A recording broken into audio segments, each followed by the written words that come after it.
ในครูบาอาจารย์ทุกความสวัสดีในธรรมะแห่งองค์สมเด็จพระสัมมาสัมพุทธเจ้าจงมีแก่บรรดาศรัทธาสาธุชนท่านผู้ฟังทุกท่านที่มีโอกาสเปิดเครื่องรับฟังรายการเสียงธรรมรับอรุณภาคเจ้าตั้งสถานีวิทยุเพื่อการศึกษาพระพุทธศาสนาและวัฒนธรรม FM ความถี่ 104.50 เมกะเฮิรตซ์รายการนี้ดำเนินโดยอาตมาภาพพระมหาประสิทธมาภินันโทเจ้าวาดวัดจังกัมประธานเผยแผ่ธรรมเพื่อพระพุทธศาสนา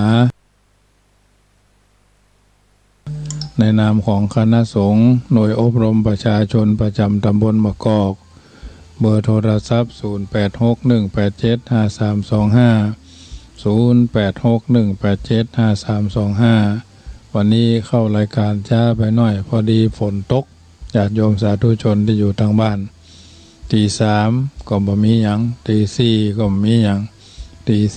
4:45เป็นฟ้าห้องกระลึ่งกระเดียวมาละหั่งก็พอดีมันยุดไปแล้วไปเลยนะดาวเต็มฟ้าก็จะมันเตอะญาติโยมสาธุชนท่านผู้ฟังทั้งหลายฟ้าฝนก็เป็นธรรมชาติปีที่แล้วก็แบบนี้แหละก็ฝนตกไปก็เดี๋ยวก็ดีขึ้นมาจนกระทั่งสุดค่ำยามแรงแห่งวันหนึ่งก็มีแต่ว่าก็มามีญาติโยมแต่วันนี้ก็ปรากฏว่าตกมามันเป็นธรรมชาติอาจจะมันดาวข่าวเต็มฟ้าไปเลยนะแต่ก็มีฝนโปรยอยู่ก็เป็นนิมิตหมายอันดีว่าน้ำฟ้าสายฝนชุ่มช่ำทำเมื่อเขาตั้นตลายมีความเย็นเกิดขึ้นแก่มวลแมกไม้ตลอดจนธัญพืชธัญญาหารทั้งหลายก็จะเกิดขึ้นแก่มวลมนุษยชาติเพราะฉะนั้นญาติโยมสาธุชนเบื้องแรกนี่ก็พากันไหว้พระสวดมนต์โยขันแก้ว3โกฏากแล้วก็จะได้สวดมนต์ถวายพรพระพาหงอิติปิโสตามลำดับไปตั้งอกตั้งใจกราบอรหังสัมมาสัมพุทโธภควาพุทธังภควันตังอภิวาเดมิกราบสวากขาโตภควตาธัมโมธัมมังนะมัสสามิกราบสุปฏิปันโนภควโตสาวกสังโฆสังฆังนะมามิกราบมาตาปิตาโรวันทามิกราบพ่อกราบแม่หุโนปการโรวันทามิกราบครูบาอาจารย์ไหว้พระพุทธพระธรรมพระสงฆ์พ่อแม่ครูบาอาจารย์แล้วก็ตั้งอกตั้งใจสมาทานแก้ว3โกฏากนะมามิพุทธังกุณาสาคะลันตังนะมามิธัมมังมุนิราชเตสิตังนะมามิสังฆังมุนิราชสาวกังอัจจโยโนพันเตอจจกมายะถาภะเลยะถามุระเหยะถาอากุสเลเยมะยังพุทธธัมมาสังฆาสังฆเตสุติรัตเนสุอธิเตวา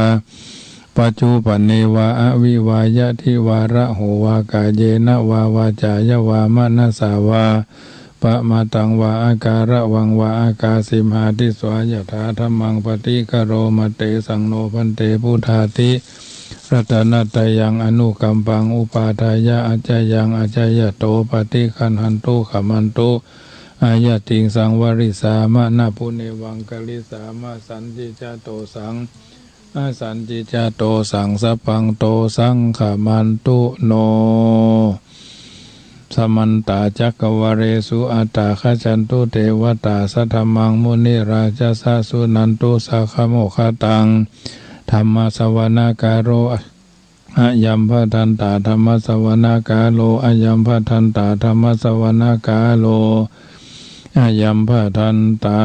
พลโตเทวสังฆายโยฟังลาหมู่เทพเท้าเทพยดาครูบาอาจารย์เทวบุตรเทวดาเทพะอาหักติสัมพิทักษ์รักษาวัดจังกัมตำบลมะกอกอำเภอป่าซางจังหวัดลำพูนบัดนี้ตนตัวแห่งเฮาอันเป็นลูกศิษย์พระพุทธเจ้าได้พาญาติโยมพากันบูชาไฟไหว้พระสมาทานแก้ว3โกฏากระลึกคือถึงลำเพิงยังคุณพระพุทธเจ้า56ธรรมเจ้า38สังฆเจ้า14คุณพ่อ21คุณแม่12คุณครูบาอาจารย์คุณตานศีลภาวนา วันนี้จะได้มีมังคละเกิดขึ้นแก่มณฑลสถานพิธีวัดจังกรรมวันเจ้าวันนี้ก็มีฝนตกโปรยปลายลงมาจำฟ้าสายฝนชุ่มฉ่ำทำเพื่อการปฏิบัติศาสนธรรมศาสนาพิธีศาสนกะพิธีการที่จะเกิดขึ้นในมณฑลพิธีเบื้องต้นเจ้าวันนี้9:39 นาทีจะได้สังวาสสวดทิยายพุทธคุณธรรมคุณสังฆคุณสื่อพระราชตาตนตัวแห่งเฮาและท่านจาสาธุชนผู้เกิดปีมะลงทุกคนทุกท่านอันจักมาในที่ทั้งสี่ด้วยสันจิจะได้กระทำด้วยกายด้วยวาจาด้วยจิตใจอันบดีบางามก็ดีอสันจิจะได้ตั้งใจก็ดีมาได้ตั้งใจก็ดีคือกลายเป็นนัตถิวิภาโกอโหสิกรรมอย่าได้เป็นนิวรธรรมกรรมอันแก่นกล้าเจ้าโหราชตาอันมีตนตัวแห่งเฮาเป็นต้นเป็นประธานบัดนี้จะได้ปัดเคราะห์เราะนามเพื่อความเป็นมงคลแก่ผู้ที่เป็นเจ้าของชะตาจุคนจุท่านจุใหญ่น้อยใจยิงให้มีสลีทีคาจุใหญ่จุภการจุใหญ่น้อยใจยิงนั่นจุงจักมีโสสวสดีข้อราวีกำเนิดข้อเกิดไลอันข้อเมื่อคืนบ่หันข้อเมื่อวันบ่ฮู้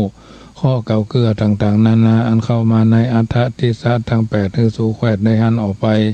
สัพพะข้ออย่างไรอันมาแต่เข้าข้อไล่เล่าทั้งขวางข้อไล่หลวงเรื่องเล่าคือสู่ย่ายออกไปพันสัพพะข้อทั้งใต้อย่าได้มาเฟือข้อทั้งเหนืออย่าได้มาปอกเสาะข้อตะวันตกวันออกอย่าได้มาปองรักนาจาตา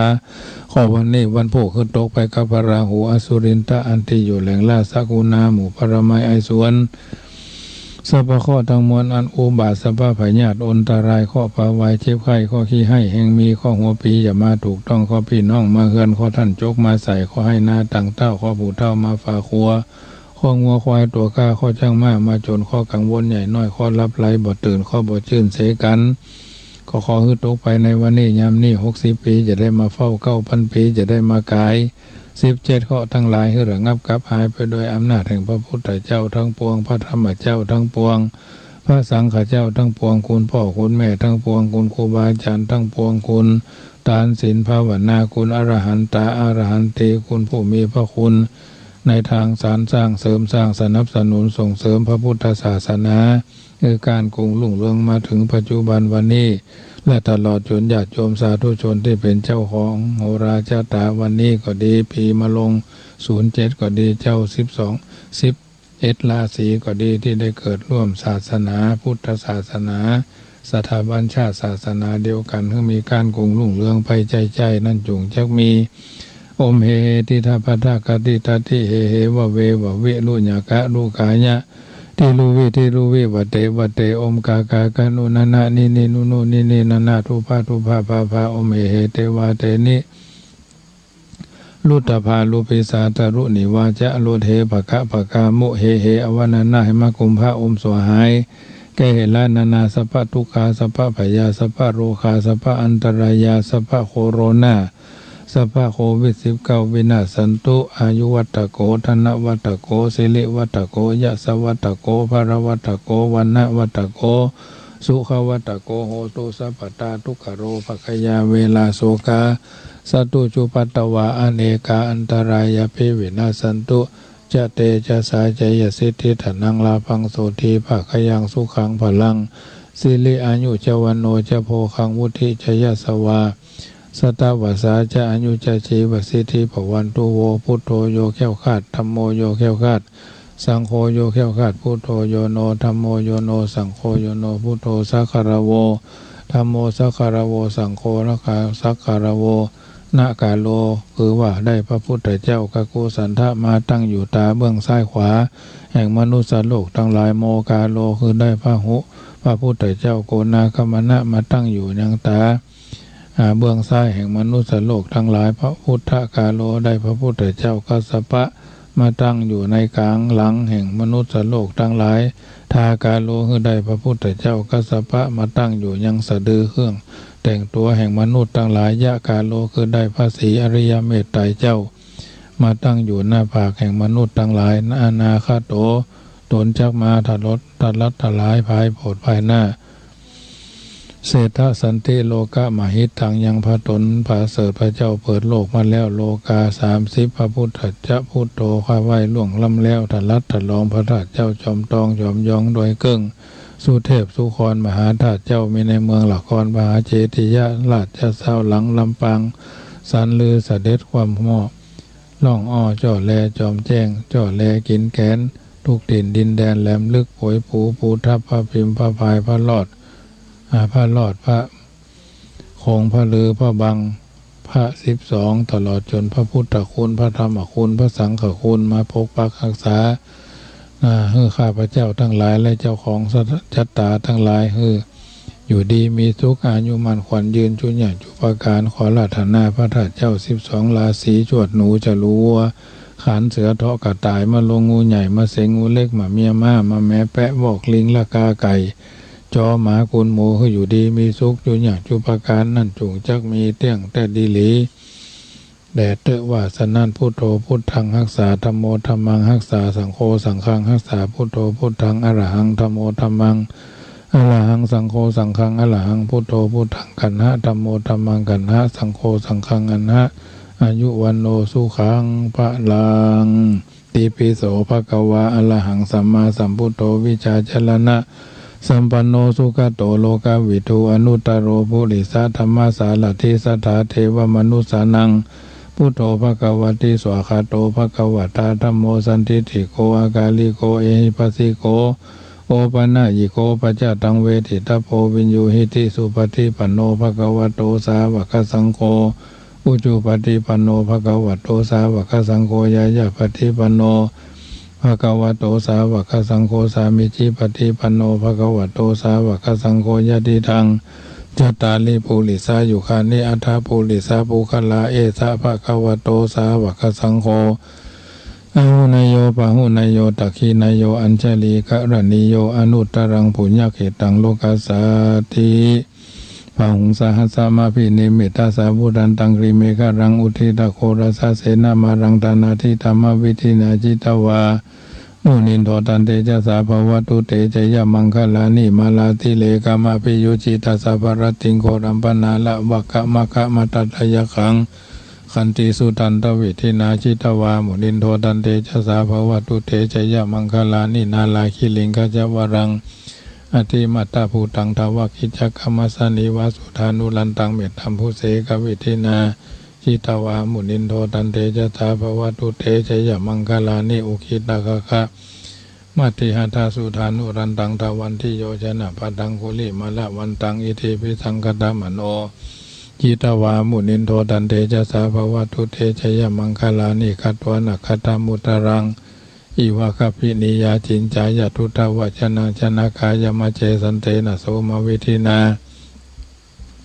จิตวามุนินโทตันเตจะสาภวตุเตชยมังคลานิกัตวนาคตามุตรังอิวะคปินิยาจินจายทุตวัชนะชนะกายมะเจสันเตนะโสมวิธินาจิตวามุนินโทตันเตจะสาภวตุเตชยมังคลานิสัจจังวิหายะมัตติสัจจกวาตาเขตุงวัฏาภิโรภิธรรมนังอติอันทพุตังปัญญาปฏิปัจจาริโตจิตวามุนินโทตันเตจะสาภวตุเตชยมังคลานินันโทปนันทพุจคังวิพุตังมหิติงพุเตนะเทระพุจเกนะธรรมาพยันโตอิทุปเทสวิธินาจิตวามุนินโทตันเตจะสาภวตุเตชยมังคลานิทุกขหทิฏฐิภูจเขนะสุทัตตหัตังพระมังวิจุติจุติมิธิภกาภิธานังญาณคเทนะวิธินาจิตวามุนินโทตันเตจะสาภวตุเตชยมังคลานิเอตาภิพุทธชยมังคละอัตถกถาโยวัชโนทินาทิเนสลัตเตมตันติหิตวานาเนกาวิวิธานิจุปัตตวานิโมขังทุขังอธิกามายนาโรสปัญโยมหากรุณิโกนาโทหิตายะสัพพปานินางภูเลตวาปาลามีสัพพปโตสัมโพธิมุตตมัง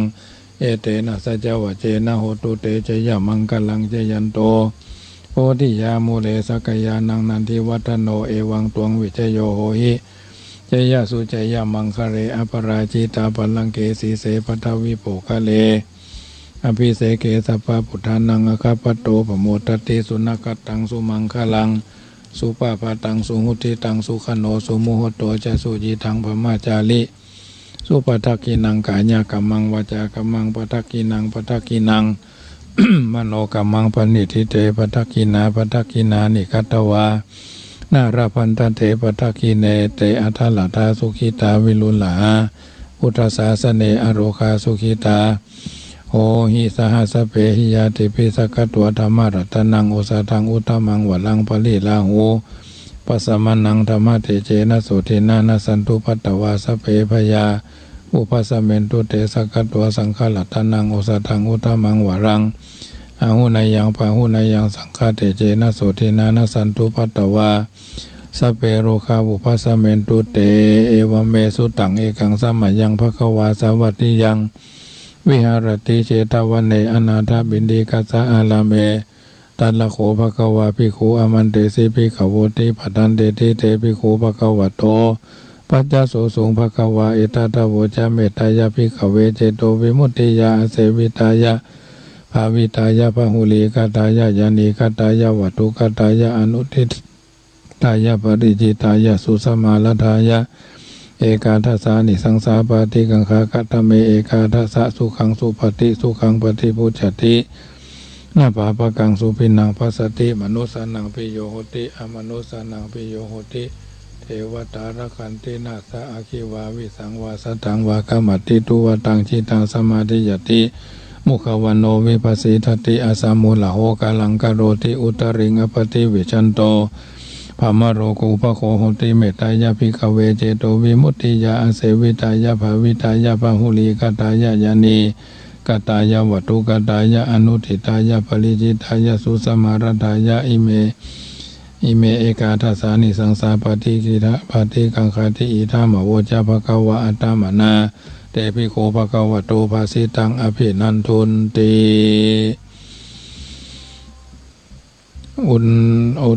อุคิตาหคามติหัตถาสุธานุรันตังทวาอุคิตาหคามติหัตถาสุธานุรันตังทวันตอุเทตาญัญจักขุมาเอกราชาหริสวันโนปัตตวิภาภโสตังนามัสสามิ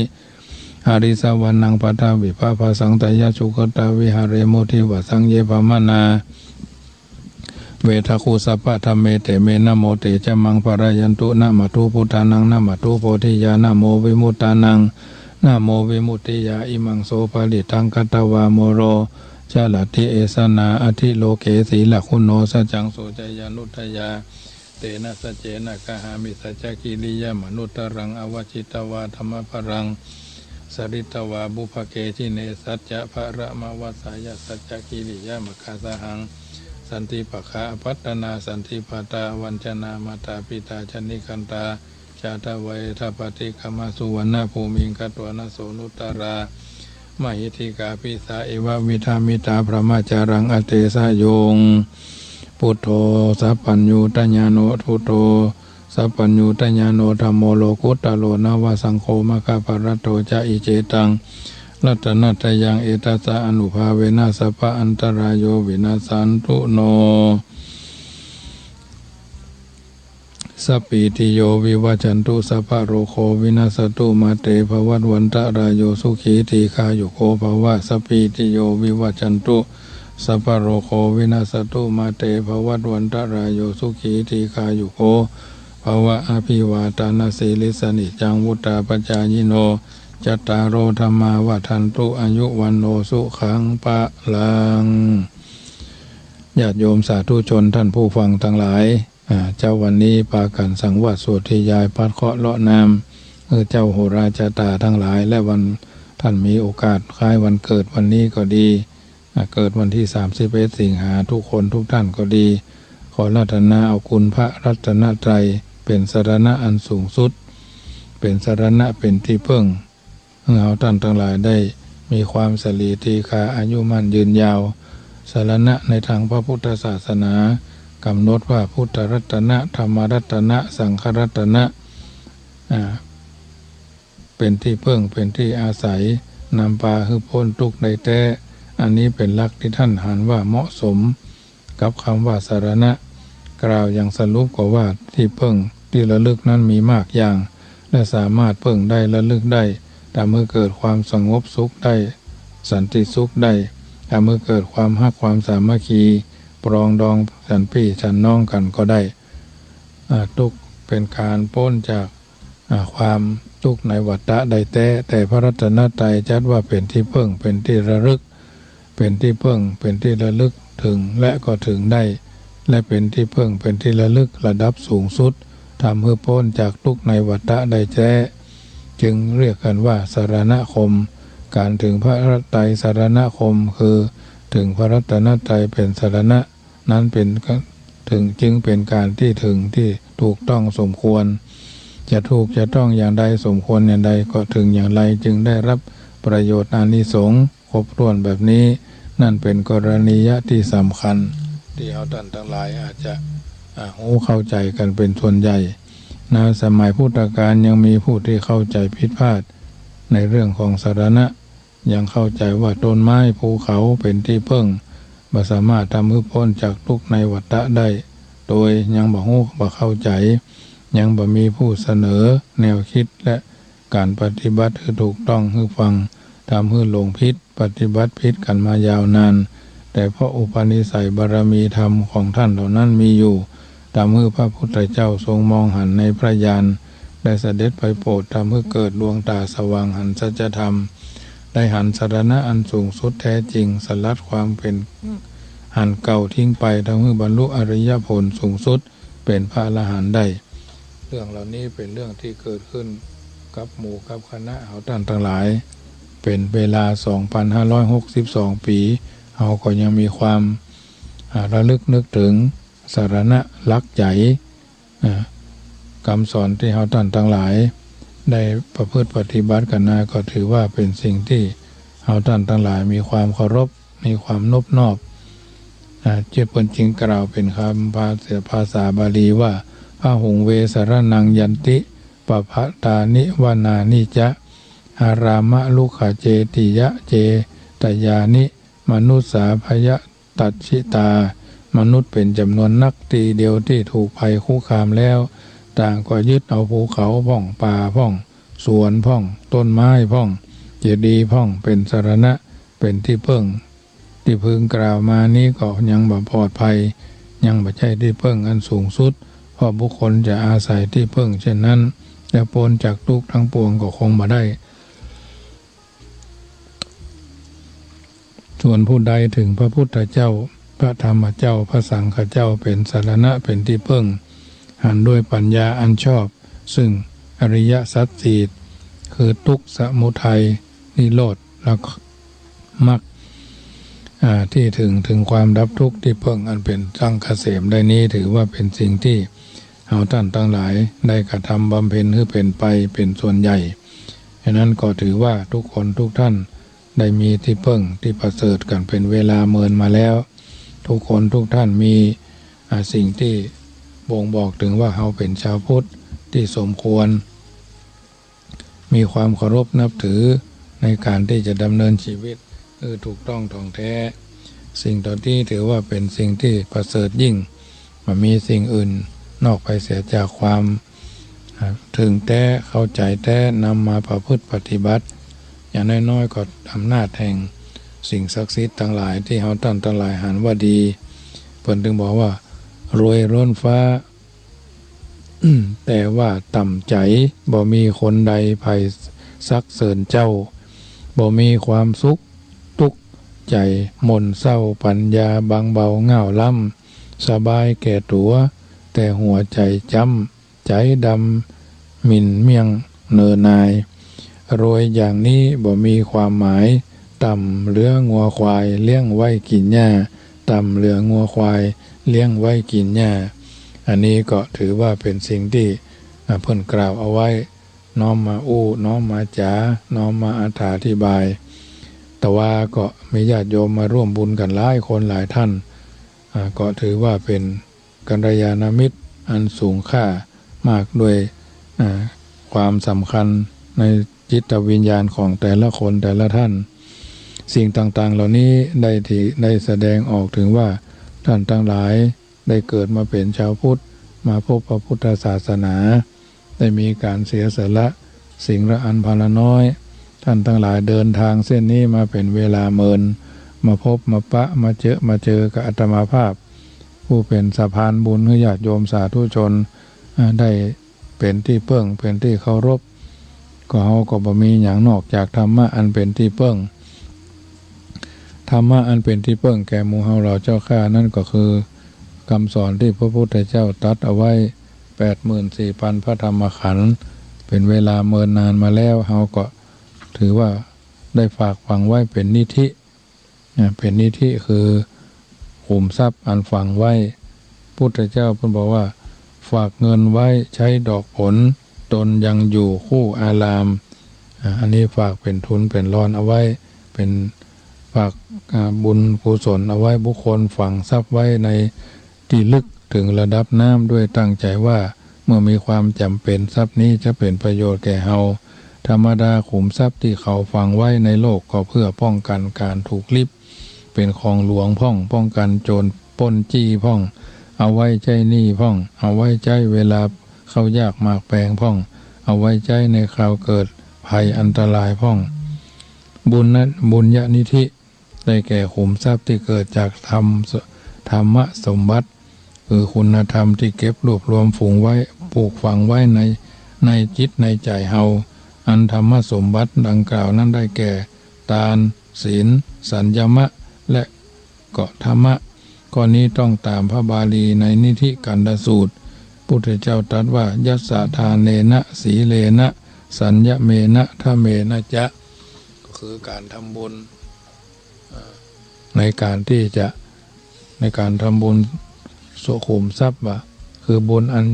ใดจะเป็นแม่ยิงก็ตามใจก็ตามฝังไว้ดีแล้ว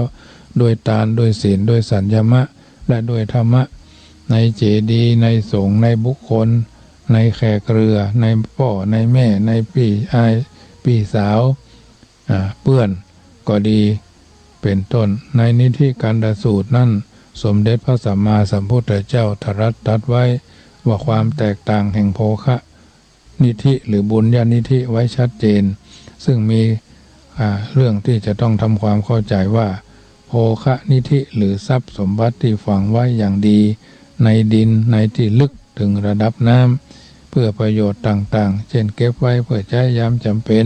จะต้องอำนวยประโยชน์ตามที่ต้องการได้ทุกข่าวไปก็หาไม่เพราะขุมทรัพย์นั้นเคลื่อนย้ายไปที่ไปบ่ได้ไปบ่อยู่ในที่เดิมพ่องเจ้าของลืมพ่องเป็นต้นแต่บุญญานิธิเป็นเช่นนั้นบ่ได้ไม่ใช่เป็นเช่นนั้นเมื่อปลูกฝังไว้สั่งสมไว้ในตนนักโดยการฮือทานพระรักษาศีล 5 ศีล 8 ศีล 10 ศีล 227บำเพ็ญสมาธิอบรมจิตทุกๆจังหวะโอกาสเวลาที่ว่างเว้นเจริญปัญญาจนได้มีพลังบุญญานิธิแล้วก็เป็นสมบัติประจำตัวของผู้นั้นตลอดไปติดตามลามตัวผู้ทำบำเพ็ญบุญญานิธินี้บ่เป็นสมบัติที่สาธารณะทั่วไปแก่คนอื่นบ่ใช่เป็นสมบัติพัดกันชมใครทำก็ได้เหมือนกันเสมอทั้งที่ก็ลักเอาไปบ่ได้ช่อโกงเบียดบังเอาไปก็บ่ได้สามารถถือสุขสมบัติที่น่าปรารถนาในได้ทุกอย่างทั้งมนุษย์สมบัติเช่นความมีรูปร่างผิวพรรณดีความเป็นใหญ่ความเป็นพระเจ้าแผ่นดินรวมถึงความเป็นพระเจ้าจักรพรรดิทั้งส่วนสวรรค์สมบัติคือความสุขอันเป็นทิพย์ตลอดถึงนิพพานสมบัติคือปฏิปทาวิโมกข์สาวกบารมีญาณปัจเจกโพธิญาณและพุทธภูมิเป็นต้นอันนี้ญาติโยมสาธุชนท่านผู้ฟังทั้งหลายพระพุทธเจ้าจึงชักชวนให้ทีละชนคนมีปัญญาทั้งหลายทั้งเศรษฐีใจบุญนายทุนใจดีคนหาเจ้ากินค่ำตลอดจนวันนี้พกคนขอยาจกผู้บ่มีที่พึ่งพากันตั้งบุญญานิธิเอาไว้มีภัยลักขโมยเอาไปได้เลยแล้วก็บ่เป็นที่สาธารณะมันเป็นของเฉพาะบุคคลขุมทรัพย์คือบุญบ่สามารถแก่ชนเหล่าอื่นโจรลักไปก็บ่ได้พระพุทธเจ้าจึงตรัสเป็นสรู้เป็นพระพุทธเจ้ากว่าจะทรงพระปัญญาล่วงบุญนิธิเช่นนี้และกว่าจะทรงแนะนำให้สัตวโลกทั้งหลายรู้ตามและสั่งสมบุญญานิธิได้บ่ใช่จะสำเร็จได้โดยง่ายทรงบำเพ็ญเพียรด้วยวิริยะอุตสาหะเป็นเวลา6 ปีพุทธคุณที่สำคัญโดดเด่นท่านจำแนกไว้2 ประการ3 ประการก็มี9 ประการก็มีในที่นี้เราจะเฉพาะ ปัญญาคุณบริสุทธิ์ที่คุณคือความบริสุทธิ์สะอาดปราศจากโทษกิเลสเครื่องเศร้าหมองปัญญาคุณคือปีชาญาณปีชารอบรู้ในสัจธรรมความจริงปีชารอบรู้ในส่วนที่เจริญปีชารอบรู้ในส่วนที่เสื่อมปีชารอบรู้ในวิธีการสร้างความเจริญและความเสื่อมพระมหากรุณาคุณความมีพระหฤทัยเพียบพร้อมด้วยพระกรุณาต่อเจ้าโลกอย่างหาที่สุดบ่ได้มีเลือกที่ฮักมักที่จังประกาศเผยแผ่พุทธศาสนา45 ปีพุทธคุณเหล่านี้ประจักษ์ชัดแจ้งโดยทั่วไปอยู่แล้วอย่างที่เราท่านทั้งหลายทราบในการระลึกถึงพุทธคุณ3 ประการนักปราชญ์โบราณท่านกำหนดคือสวดหรือบริกรรมพระบาลีไว้3 บทคือว่าอรหังสัมมาสัมพุทโธภควาเช่นไหว้พระเป็นต้นหากจะถามว่าอรหังสัมมาสัมพุทโธบ่งบอกพุทธคุณ3อย่างใดอรหังบริสุทธิคุณสัมมาสัมพุทโธบ่งถึงพระปัญญาคุณพระควาบ่งถึงพระมหากรุณาคุณอรหังบริสุทธิ์สัมมาสัมพุทโธปัญญาพระควาบ่งถึงพระมหากรุณาที่คุณอันนี้ถือว่าเอาท่านทั้งหลายต้องทำความเข้าใจคือถ่องแท้เจ้าของวันนี้อาตมาภาพได้น้อมนำเอาสิ่งที่เป็นสาระบุญญาณิธิคือขุมทรัพย์ที่ท่านทั้งหลายได้ร่วมกันบำเพ็ญคือทานทุกที่กฐินผ้าป่าที่หันที่นี่เสียสละทำได้ชื่อว่าเสียสละแท้เป็นพุทธบุตรการดำเนินชีวิตของพุทธบุตรคือพุทธศาสนิกชนก็พึงปฏิบัติ3 ประการทั้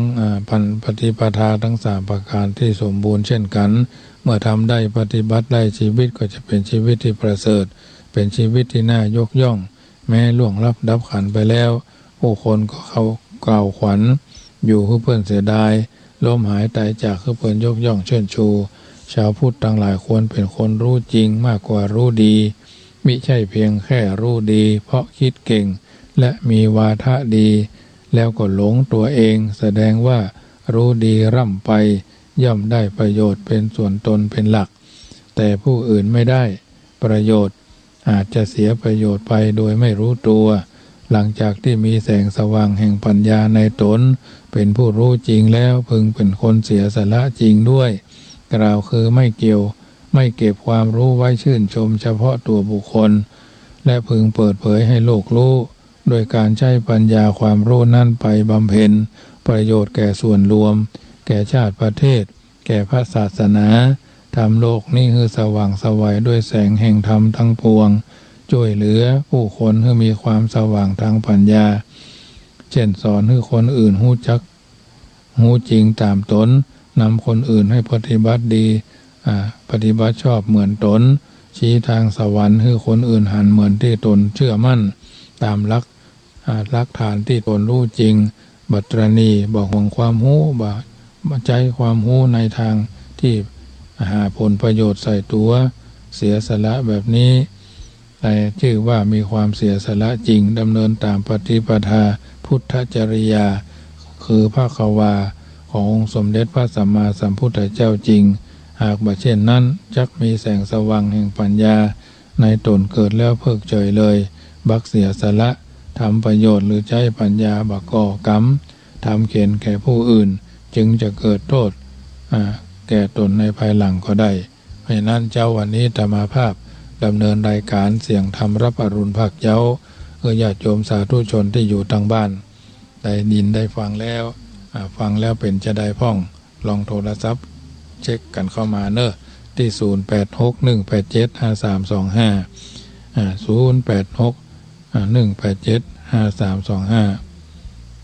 เพราะฉะนั้นญาติโยมสาธุชนท่านผู้ฟังทั้งหลายน้อมทำคำสอนในทางพระพุทธศาสนาเจ้าวันนี้ได้จะทักทายหลายสิ่งหลายอย่างญาติโยมสาธุชนเนอะเจริญพรฝนตกก็ฝนตกก็หลังเชียงใหม่อันนี้ก็เหมือนกันกำลังย่างนี่แหละ ไปตั้งเชียงใหม่พุ่นเด้อ เพราะว่าเดี๋ยวรอแล้วงานอาจารย์ก่อนค่อยโทรเนาะ เจ้าเจ้า วันนี้ขอให้อาจารย์มีสุขภาพแข็งแรงเหมือนกันเนาะโมทนาขออยู่รายการไปเหมือนเดิมอนุโมทนาเด้ออยู่คู่กันแฟนรายการไปเหมือนเดิมครับผมไว้สานะครับท่าน ครับเจริญพรจากไหนนี่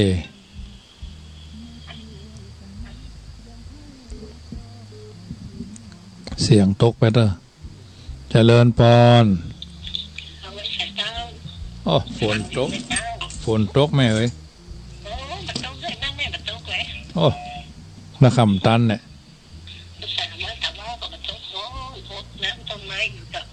ก็นี่อัน3 โมงก็ตก4 โมงก็บ่ตก4:45โพดพ่อแม่เป็นเจ้าพ่อเป็นเจ้าเอ้ยพอดีไล่เก็บของเข้าห่มหมดอ่ะก็ถือว่าแดดเดี๋ยวนี้ดาวเต็มฟ้าเนี่ยดีแล้วฝนบุกคืนก็จะได้สัตว์4 เท่าแหม10 ตัวกันได้เลยเนี่ยงัวเพิ่นเอามาถวาย10 ตัวงัวนะก็พอดีจะแจกสรรแยกแยะแบ่งสรรปันส่วนไปให้คนอื่นเพิ่นเลี้ยงเพราะว่าเพิ่นมันเป็นสมบัติของเขาจะมีวันเกิดเนี่ยก็เลยอ่อนหนุ่มก็มีความคิดสร้างสรรค์ว่ามันมีปัญญาเลี้ยงเอามาถวายไอ้ก็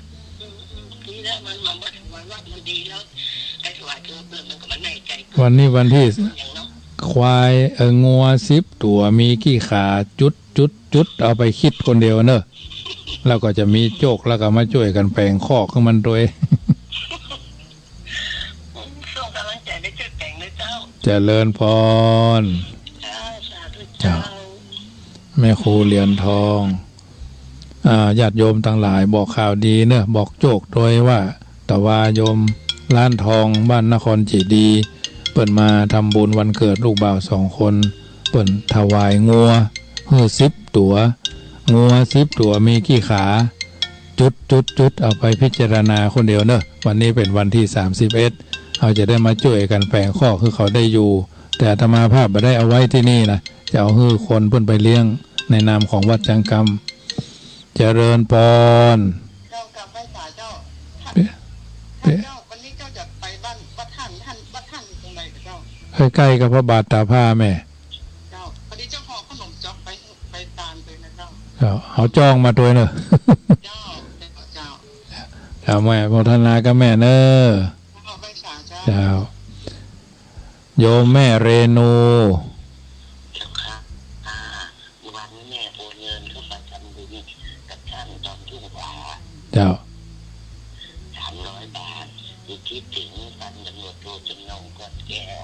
นายจงชัยก้อนแก้วนายธีรพงศ์ก้อนแก้วพ่อลูกเจ้าโมทนากับแม่เนอะอายุวันขวัญยืนมีอายุยาวๆไปเนอะอยากไปแต่แม่บอกให้จะไปเดือนนี้ทั้งเดือนนะเอากลางคืนฟังงั้น104เพื่อนจะถ่ายทอดเอาวันนี้นะตลอดเลยเดี๋ยวนี้มันตั้งเครื่องที่วัดเนี่ยวันนี้ก็ฟังท่านตั้งแต่ตี 3:30ของลูกลุงยองฟังมาตลอดครับเจ้าโมทนาโยมแม่ยายเนาะยายเรนู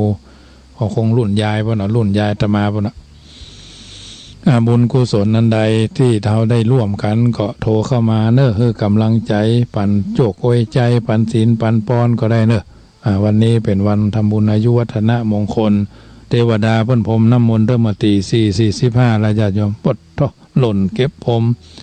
เจ้าหน้าที่พระเนรเพิ่นมาจากวัดฝ่ายหินนอนอยู่พดฟ้ามันห้องเสียงดังเหมือนนั้นประทัดบัดทบหลวงนะบั้งคำเดียวอันอย่างมาละสุดอ่ะเจริญพรโยมแม่ว่าจะได้จะเพิ่นนำมาถวาย10 ตัวน่ะก็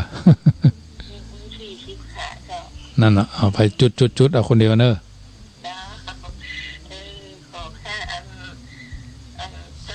จะดีๆมีชีวิตเนอร์ เจ้า คนมีวันเกิดวันนี้วันเกิดของข้าเนาะ เจ้า อ๋อมีข้าจะยืนเป็นชีวิตคนมีความหนักสุขภาพละมีร่างกายสมบูรณ์แข็งแรงมีอายุวันมีแล้วขอพระนายรอยเช้า เจ้า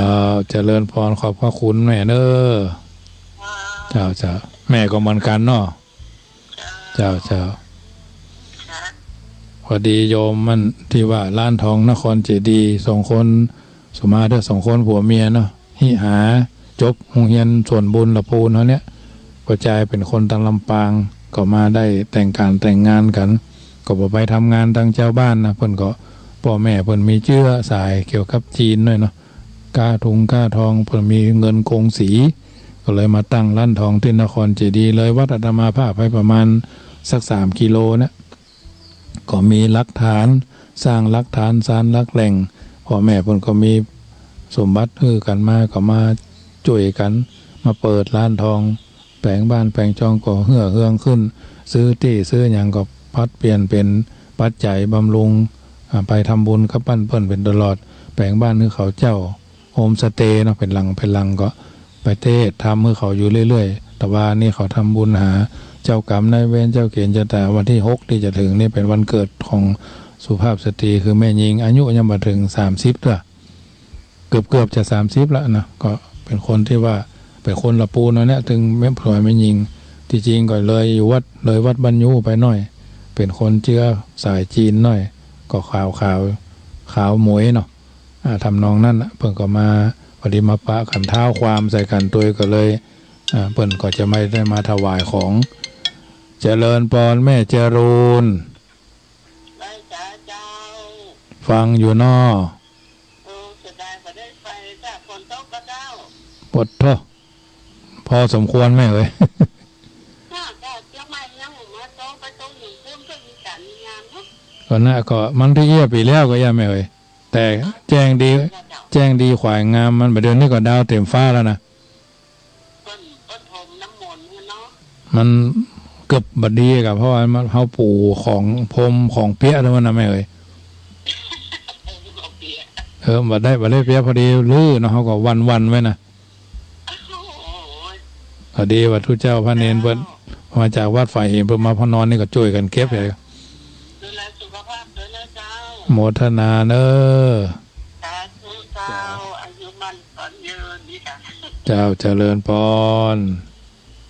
แม่เจริญ0861875325 โทรเข้ามาเนอะ1 เสียง 1 สาย 1 กำลังใจมาสู่วัดจังคำเดี๋ยวนี้เป่งแล้วญาติโยมพอไปทางใดก็เป่งละเป่งลึ่งละตะกี้เนี่ยเอาอย่าพอสมควรเหมือนกันเนอะเปียได้ไม่เสียเนาะปีแล้วก็ได้มุงตองไว้ดีอยู่นะปีนี้นี่หันฟ้าหันอันอย่างตัวนะเจริญพรโยมกรกมลนมัสการค่ะโอ้ไม่เจอกันนานได้ไม่ได้โทรแต่ฟังอยู่นะคะตอนทุ่มครึ่งก็ฟังทุกครั้งแต่ไม่ได้โทรหาเฉยๆจ้ะสบายดีเนาะสบายดีค่ะท่านพระครูท่านมหาอวยพรให้ท่านมหาได้ปริญญานะจ๊ะเพราะนั่นเนาะอยากจะได้ให้มันผ่านไปเลยก็ขอให้ได้นะจ๊ะขอให้ท่านมหาสุขภาพแข็งแรงเนาะเจ้าเหมือนกันให้อยู่ทั้งชูพุทธศาสนาตลอดไปนะคะจ้ากำลังใจให้นะจ๊ะจ้าเจริญพรคืนนี้ฟังเนื้อ104นะจ้าตะวันนี้ก็ดูจ้ะตอนจนที่ทำที่เตรียมงานนะจ๊ะดูในเฟซนะจ๊ะท่านมหาจ้าก็มีความสุขไปด้วยโมทนาบุญด้วยนะคะจ้าเจริญพรจ้าเป็นกำลังใจให้ข้างหลังนะจ๊ะจ้าเจริญพรจ้านมัสการค่ะเจริญพรนมัสการท่านมหาประสิทธิ์วันนี้นะดีแล้วพอลงมานี่3-2-2-1เนาะวันนี้เนอะขออวยพรท่านเจ้าสมพระภูมิปรารถนาเนอะ ครับผมเอาเมื่อได้สำเร็จแต่ได้เป็นดูเจ้าอยู่วัดจักรรมกระทำบุญเมตตาภาวนาเสร็จหรือว่าทำฟังอย่างเงี้ยเนอะเจ้าเนอะ ครับผม ปีนี้